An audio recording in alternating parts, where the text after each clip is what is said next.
She didn't bark, she didn't growl. She just sat on our porch like she belonged there, and like she had nowhere else to go. A full-grown German shepherd, ribs showing through her dirty coat, eyes tired but still sharp. There was something in the way she looked at me that morning. Steady, silent, almost like a question. It was early spring, the kind of morning that smelled like wet earth and blooming dogwoods. The air was cool, soft wind brushing against the screen door. And there she was, motionless, staring straight through it like she'd come here on purpose. I didn't speak, just stood there with my coffee, unsure if I was still dreaming. My wife Ruth came up beside me and let out a quiet gasp. "Do you think she's lost?" she asked. "Maybe," I said, but deep down I didn't believe that. She didn't look lost. She looked like she'd made a decision. When I stepped outside, she didn't move. Her eyes followed me, calm but guarded. I placed a bowl of water on the step and a strip of cold roast beef from the fridge. She didn't touch either right away, just looked down, then back at me as if asking, "Is this really safe?" She stayed all morning, slept curled tight at the top of the porch stairs. By late afternoon, the food was gone, and so was she. I figured that was it, but the next morning she returned, and this time she wasn't alone. Nestled against her side, half hidden beneath her body, was a single puppy, maybe 4 months old, scrawny and unsure. He had the same intelligent eyes as his mother, but his body looked even thinner. His fur was the same shepherd black and tan for one white front paw, bright and clean, like it didn't belong in the dirt. I opened the door and stepped out slowly. The mother didn't rise. She didn't bare her teeth. She just laid her head down and blinked at me. The puppy peeked up at me, trembling, but didn't run. He stood on shaky legs and took one cautious step forward, then another. I knelt down, heart pounding in my chest. "Hey there, little one," I whispered. Behind me, Ruth came to the doorway and whispered, "She brought him here." I nodded slowly. "She's asking for help." And I understood, because sometimes a front porch isn't just a place to rest. It's a place to begin again. He was all legs and ribs, that little pup. His fur was patchy, rough around the neck and sides, but his ears were big, one still floppy, and his eyes, they were something else. Deep brown, like soil after rain, eyes too serious for his age. He watched every move I made, like each step I took had to be earned. But he didn't run, and that said more than anything. I crouched low and held out my hand, palm up. He didn't come right away. Took his time. A sniff, a step back, another sniff. I stayed quiet, breathing slow. Ruth watched from the doorway, arms crossed, one hand pressed to her mouth. When the puppy finally reached my hand, he didn't lick or nuzzle. He just pressed his nose to my fingers, testing the scent like he was checking the truth of everything I was offering. Then he sat, slow and shaky, right there in front of me. His mama hadn't moved. Still curled on the porch, head down, eyes half closed. She was watching, but from a distance now, like she'd handed over the moment, like she trusted me to take it from here. "Ruth," I called softly. "Can you bring a towel?" We wrapped the pup in an old quilted towel from the linen closet, blue with little yellow ducks from when our grandson was a baby. He didn't fight it, just sagged into my arms, bone-light and exhausted. Ruth brought out a bowl of warm rice and boiled chicken, and he nibbled, cautious but hungry. We didn't ask questions out loud yet, where they came from, what they'd been through. It didn't matter in that moment. We set up a crate in the corner of the mudroom, added a blanket, a small stuffed raccoon toy, and a shallow bowl of clean water. I laid him down gently, his paw, white like fresh paint, stretched out across the blanket like he was claiming it. The mama dog stood then, slow and stiff. Her movements were deliberate, like every bone ached. She walked to the crate, nudged the pup's ear once with her nose, then turned and looked at me, held my gaze. And then she stepped off the porch. "Wait," Ruth whispered, but I knew. She wasn't leaving in fear. She was leaving him in our care. The sun was starting to dip, turning the trees gold. I followed her to the edge of the yard, past the shed where the old fence sagged in the back. She didn't look back, just kept walking until she disappeared behind the tree line. That night, I sat by the crate in the mudroom for nearly an hour, watching the pup sleep. His little chest rose and fell, steady but shallow. Every so often, he let out a small sigh like something inside him was loosening. Ruth came in with a warm washcloth and gently wiped the dirt from his ears. "We can't call him Pup forever," she said. I nodded. "No, he needs a name." It took a moment. But then I looked at that white paw stretched out on the blanket and said, "How about Milo?" Ruth smiled. "Milo, it is." He didn't lift his head when I said it, didn't even flick an ear. But something in the room felt different, like he'd heard it. And for the first time in a long while, it felt like he knew he was home. The next morning, I expected Milo to be asleep when I came down. Instead, I found him sitting up in the crate, ears pricked forward, head tilted slightly like he'd been waiting. His eyes locked onto mine the second I opened the mudroom door. No sound, no bark, just that quiet, watching stillness. He didn't move until I knelt beside the crate and unlatched the door. Then, with a bit of a wobble, he stepped out, front paw landing softly on the tile floor. He sniffed around cautiously, tail low but not tucked. I followed behind, letting him lead. Every few steps he'd glance back, making sure I was still there. When I opened the back door, he hesitated. Spring air rushed in, clean, soft, sweet with the scent of wet grass and dogwood blossoms. He stood at the threshold, nose twitching, eyes wide. Then, like it took every ounce of courage he had, he stepped outside. Ruth was already in the garden, pruning rose bushes. She turned and waved, then knelt to Milo's level. "Good morning, sweetheart," she said. Her voice was warm honey, gentle and steady. Milo approached slowly, ears still flat, but he didn't shy away. He sniffed her hand, then pressed his nose to her palm. "We're making progress," I said. Ruth smiled. "He's got kind eyes." Our porch became his world that week. He didn't go far. He'd lie in the sun just outside the kitchen door, his little white paw stretched out like a flag. At night, he slept curled in the crate. But by day, he moved like he was searching for something, or maybe waiting for someone. I caught him staring down the long gravel drive more than once, for his mama. But she didn't come back. And Milo didn't cry. He just watched, quietly, as if a part of him already knew. On the third day, our grandson Jesse arrived. 14, taller than I remembered. Quiet, earbuds in, eyes always on his phone. He barely glanced up when we met him at the bus station. "Hey, Grandpa," he said, voice low. We drove home mostly in silence. Ruth tried to ask about school, but Jesse only shrugged. When we pulled into the driveway, Milo was sitting on the porch like always, that white paw glowing in the afternoon light. Jesse noticed him immediately. "You got a dog?" he asked, finally pulling out one earbud. "Not exactly," I said. "He found us." We stepped out, and Milo didn't bolt or bark. He just stood and watched. Jesse froze halfway up the steps. "Is he going to bite?" "No," I said, "but he might judge your music taste." That got half a grin out of him. Later that evening, Jesse wandered onto the porch while I was trimming wood near the shed. He didn't say anything, just sat near Milo, a few feet away. Milo didn't move. Jesse glanced at him once, then back at his phone. "He has one white paw," Jesse mumbled, more to himself than to me. "Yep, that's kind of cool." That night, I caught Jesse Googling German Shepherd puppy care on his phone. He thought I didn't see, but I did, and my heart swelled, because just like that, without fanfare or speeches, something had cracked open, and it started with a single white paw. The next morning, Jesse was up before me, which hadn't happened once in the last 5 years. I found him on the porch, still in his wrinkled t-shirt and flannel pajama pants, sitting cross-legged near Milo. The puppy lay stretched out beside him, head resting on his white paw, ears flicking every now and then like he was half dreaming, half listening. Jesse didn't look up when I stepped out, just kept scrolling his phone lazily with one hand, one aside, the other resting gently on Milo's back.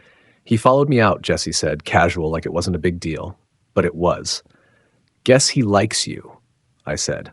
"Yeah," he replied, voice quiet. "I guess I like him too."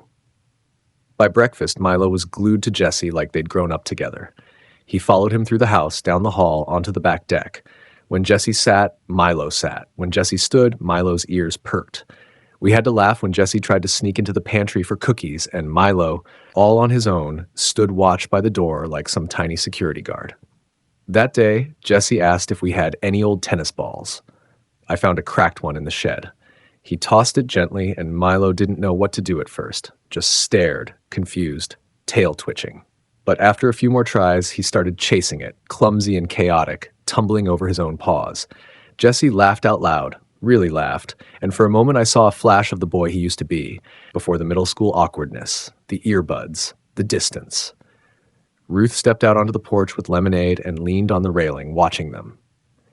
"It's good for him," she said. For both of them, I answered. That afternoon, it rained. Not hard, but steady enough to keep us inside. Jesse laid a blanket in the den and turned on a movie, one of those space adventures he liked as a kid.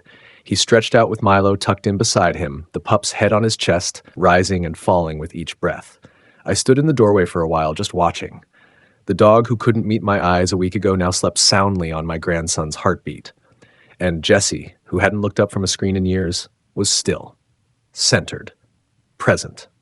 After the movie, I joined them. Ruth made popcorn, and we all sat there, 3 generations and 1 rescued pup. Jesse absent-mindedly scratched behind Milo's ear and said, "He's not afraid anymore." "No," I said. "Neither are you." He didn't answer, but the way his hand stilled for a moment on Milo's side said enough. That night, while closing up the house, I stepped out onto the porch one last time. The rain had stopped. Everything smelled green and new.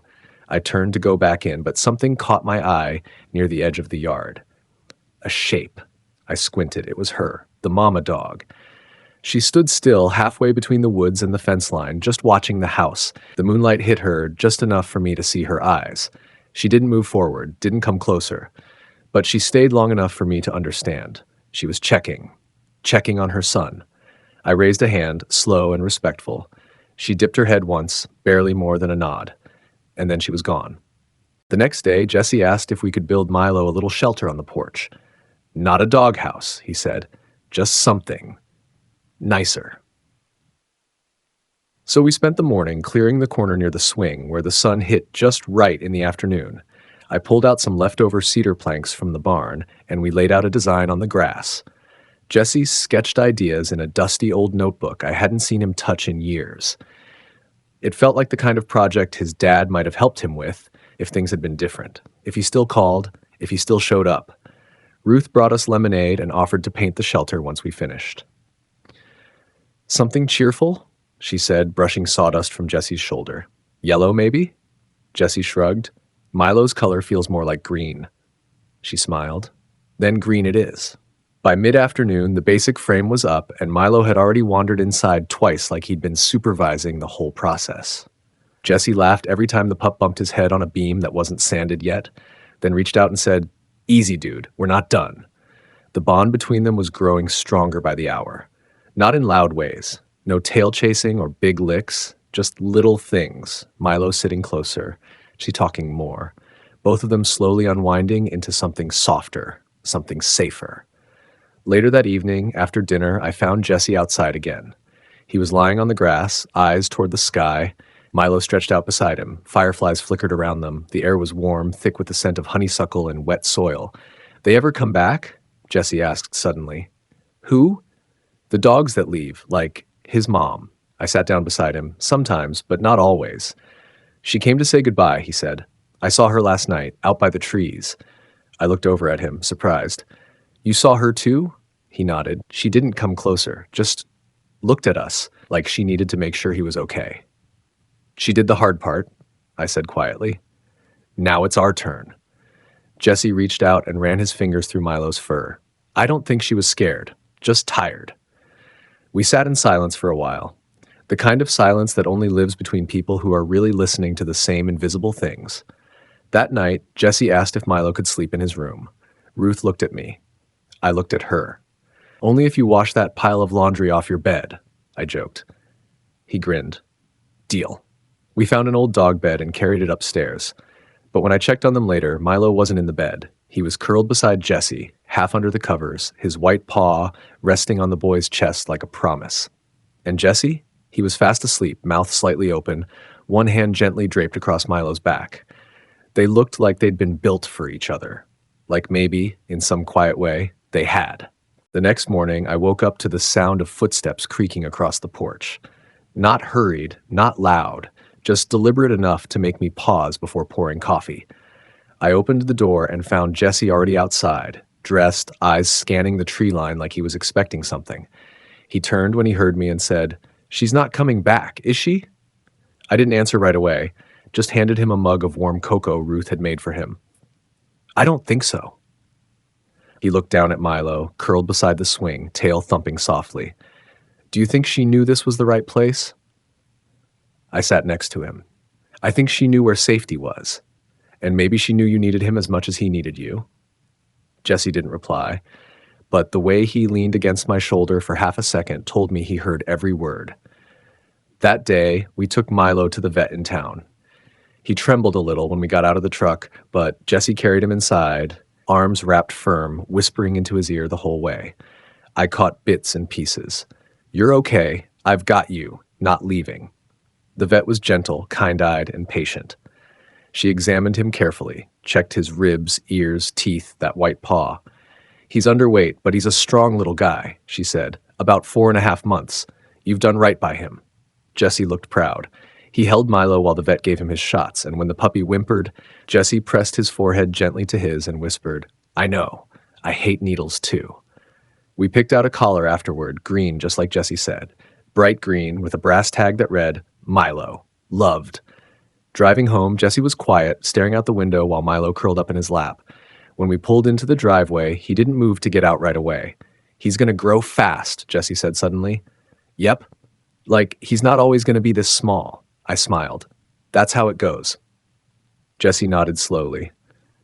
"I don't want him to forget." "Forget what?" "This. Us. How it started." I rested my hand on his shoulder. "He won't." That night, we sat around the fire pit Ruth had dug out last summer. The sky was clear, stars sharp and bright. Milo stretched between us on a folded quilt, belly full, tail twitching now and then as he dreamed. Ruth toasted marshmallows while Jesse retold the story of how Milo chased his own tail that morning and knocked over the porch broom. His voice was light, filled with that teenage excitement he usually tried to hide.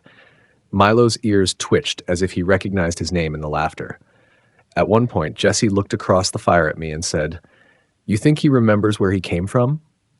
I thought about the barn, the porch, the silent way his mother had looked back only once. "I think he remembers enough to know where he belongs now." Jesse nodded. "I'm going to teach him stuff. Tricks, maybe? Or just how to be brave." I smiled. "I think he already learned that from you." And for a moment, we just sat there, boy, dog, grandparents, beneath a spring sky filled with stars and the sound of new beginnings. A few days later, Jesse came bounding down the stairs with an old shoebox tucked under one arm. "I've got an idea," he said, setting it on the kitchen table. Milo trotted behind him, ears bouncing with each step, curious as ever. Ruth looked up from her crossword and gave me that sideways glance she always does when Jesse gets that look in his eye. Half mischief, half mission. Jesse opened the box and began pulling out colored markers, scraps of paper, an old Polaroid camera he dug out of the hallway closet. "I want to make him a scrapbook," he explained, "so he remembers. You know, all the stuff we do together." I raised an eyebrow. "I didn't know dogs rid."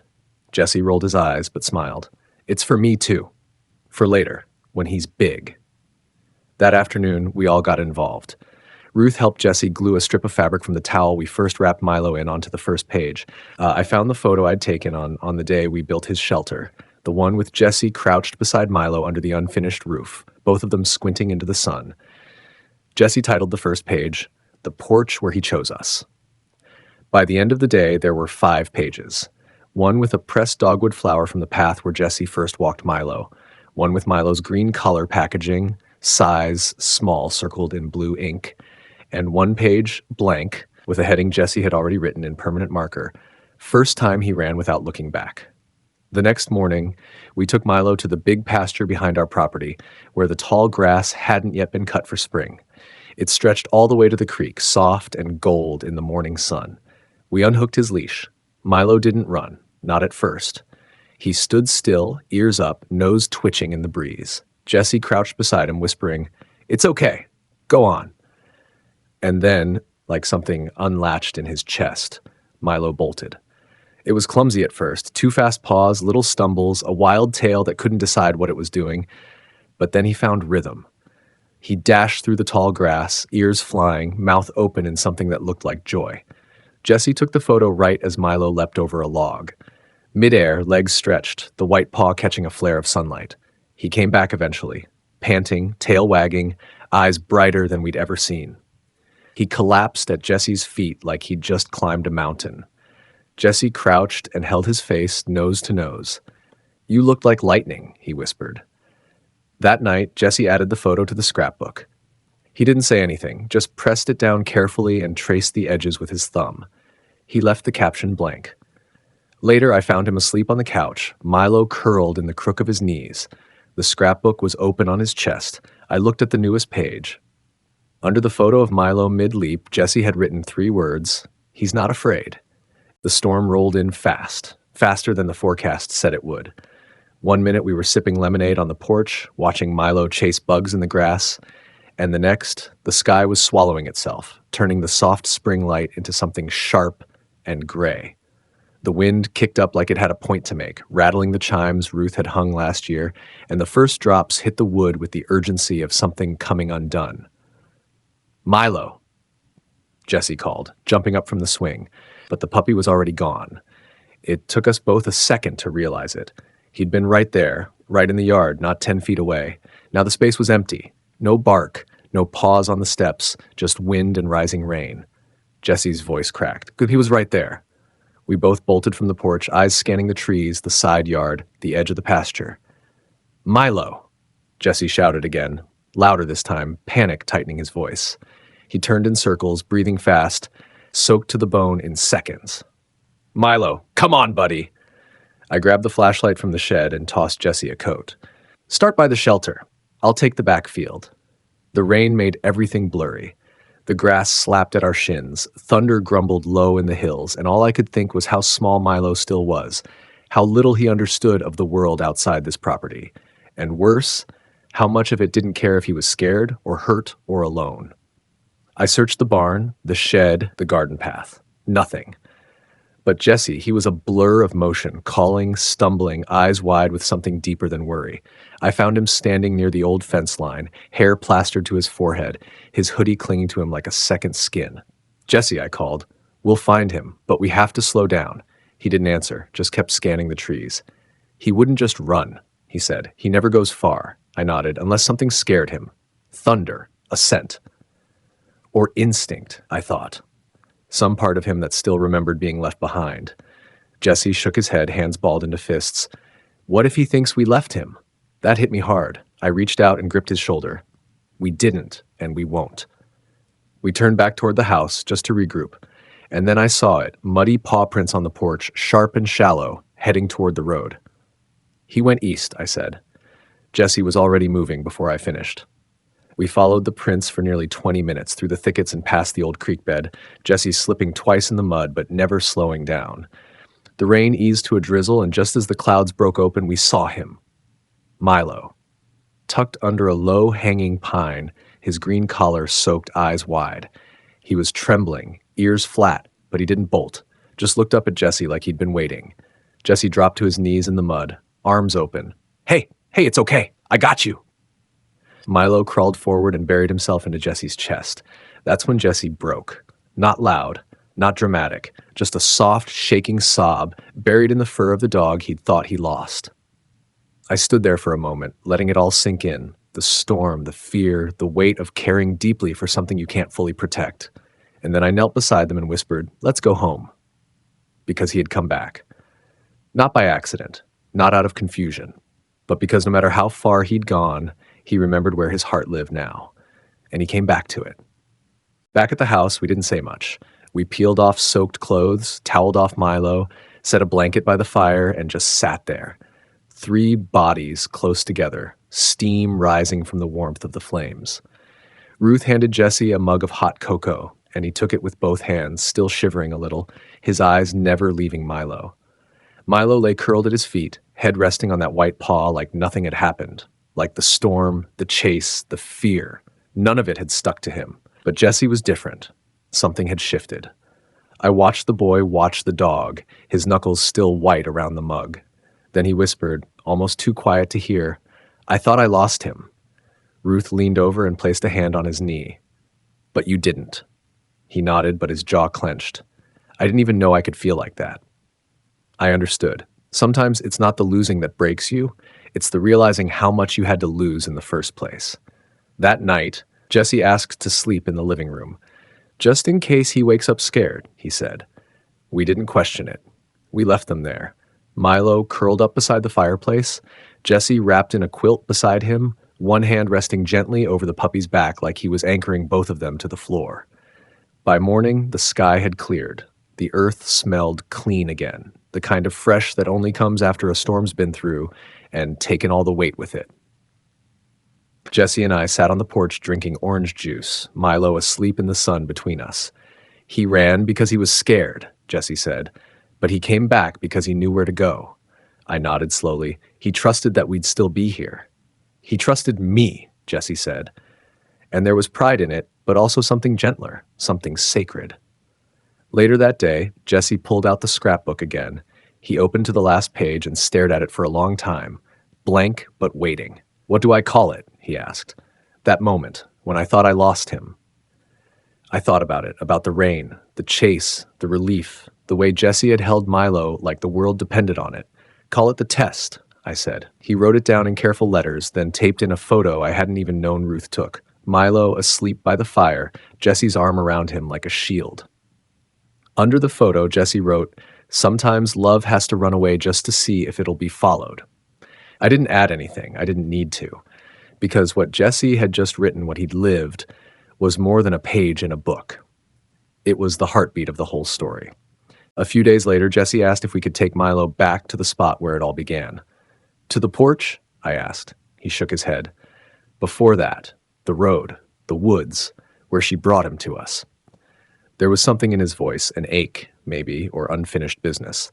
So we packed a blanket, some treats, and a thermos of tea, and we set off through the back field past the sagging fence, through the edge of the forest where the brush grew wild and the path narrowed into memory. Milo walked between us, tail high, ears alert. Every now and then he'd stop, sniff the air, glance up at Jesse, and then keep going. He wasn't scared this time. He was leading. We reached the place around noon, a sun-dappled clearing at the foot of a thick pine where the grass flattened just enough to suggest someone had once rested there. Jesse crouched down, ran his hand over the moss, and looked up at the sky. "This is where she left him," he said. I nodded. "And trusted he'd be found."